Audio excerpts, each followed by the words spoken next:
தினம்தோறும் விளக்கேற்ற நல்ல எண்ணெய் இதயம் நல்லெண்ணெய். ஜம்மு காஷ்மீரின் பெஹல்காமில் சென்ற ஆண்டு 25 சுற்றுலா பயணிகள் உட்பட 26 பேர் சுட்டுக் கொல்லப்பட்ட கொடூர சம்பவம் ஒட்டுமொத்த தேசத்தையும் முழுகியிருந்தது. இந்த தாக்குதல் குறித்து தீவிர விசாரணை நடத்தி வரும் என்ஐஏ தற்போது நீதிமன்றத்தில் தாக்கல் செய்துள்ள குற்றப்பத்திரிகையில் திடுக்கிடும் உண்மைகளையும் இதன் பின்னணியில் உள்ள பாகிஸ்தானின் சதியையும் ஆதாரங்களுடன் அமல்படுத்தியுள்ளது. தாக்குதலுக்கு பிறகு பயங்கரவாதிகளுக்கு புகலிடம் கொடுத்து பாதுகாப்பு படைகளிடமிருந்து விவரங்களை மறைத்த 2 உள்ளூர் காஷ்மீரிகள் குறித்தும் பாகிஸ்தானில் இருந்து இந்த தாக்குதலை கட்டுப்படுத்திய முதன்மை சூத்திரதாரி குறித்தும் மிக முக்கிய விவரங்கள் இதில் விவரிக்கப்பட்டுள்ளன. பெஹல்காம் பைசாரன் புல்வெளி பகுதியில் அரங்கேறிய அந்த படுகொலை முற்றிலும் பாகிஸ்தான் மண்ணிலிருந்து திட்டமிடப்பட்டு வழிகாட்டுதல்களுடன் நடத்தப்பட்ட ஒன்று என்று என்ஐஏ அறிவியல் பூர்வமான ஆதாரங்களுடன் நிரூபித்துள்ளது. என்ஐஏ தாக்கல் செய்துள்ள குற்றப்பத்திரிகையின்படி தடை செய்யப்பட்டுள்ள லஷ்கர்-இ-தொய்பா மற்றும் அதன் நிழல் அமைப்பான தி ரெசிடென்ஸ் ஃப்ரண்ட் ஆகியவற்றின் உயர்மட்ட கமாண்டரான சைஃபுல்லா என்ற சாதிர் ஜட் இந்த வழக்கின் முதன்மை குற்றவாளியாக சேர்க்கப்பட்டுள்ளார்.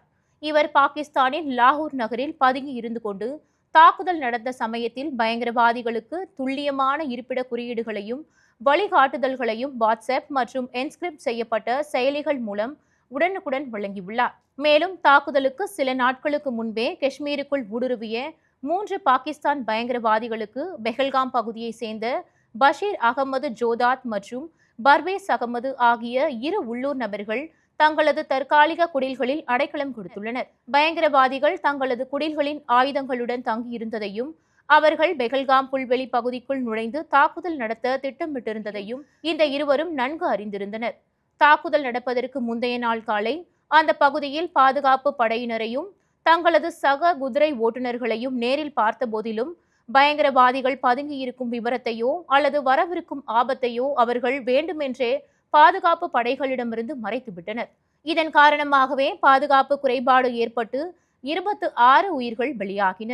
ஆபரேஷன் மகாதேவ் மூலம் சுட்டுக் கொல்லப்பட்ட பயங்கரவாதிகளிடமிருந்து கைப்பற்றப்பட்ட 2 ஜியோமி மொபைல் போன்களின் விநியோக சங்கிலி பதிவுகளை ஆய்வு செய்தபோது அவை பாகிஸ்தானில் லாகூர் மற்றும் கராச்சியில் உள்ள முகவரியில் அதிகாரப்பூர்வமாக வாங்கப்பட்டவை என்பது உறுதியாகியுள்ளது. தாக்குதலுக்கு பிறகு காஷ்மீர் ஃபைட் என்ற டெலிகிராம் சேனல் மூலம் பொறுப்பேற்கப்பட்ட பதிவுகளின் ஐபி முகவரியை சோதித்த போது அது பாகிஸ்தானின் கைபர் மாகாணத்தில் உள்ள பட்டாகிராம் பகுதியில் இயக்கப்பட்டுள்ளது கண்டுபிடிக்கப்பட்டுள்ளது. இந்த வழக்கை முழுமையாக விசாரிப்பதற்காக ஓட்டுநர்கள், தொழிலாளர்கள் மற்றும் உள்ளூர்வாசிகள் என மொத்தம் 1113 சாட்சிகளை என்ஐஏ விசாரித்துள்ளது. இந்த கொடூர தாக்குதலை நடத்திய 3 பாகிஸ்தான் பயங்கரவாதிகளும் கடந்த ஆண்டு ஜூலை மாதம் பாதுகாப்பு படையினரால் சுட்டுக் கொல்லப்பட்ட போதிலும் அவர்களுக்கு பின்னணியிலிருந்து மூளையாக செயல்பட்ட உள்ளூர்வாசிகளுக்கும் காஷ்மீர் சிறப்பு நீதிமன்றம் மூலம் மிக கடுமையான தண்டனையை பெற்றுத்தர பாதுகாப்பு படைகள் தீவிரமாக செயல்பட்டு வருகின்றன.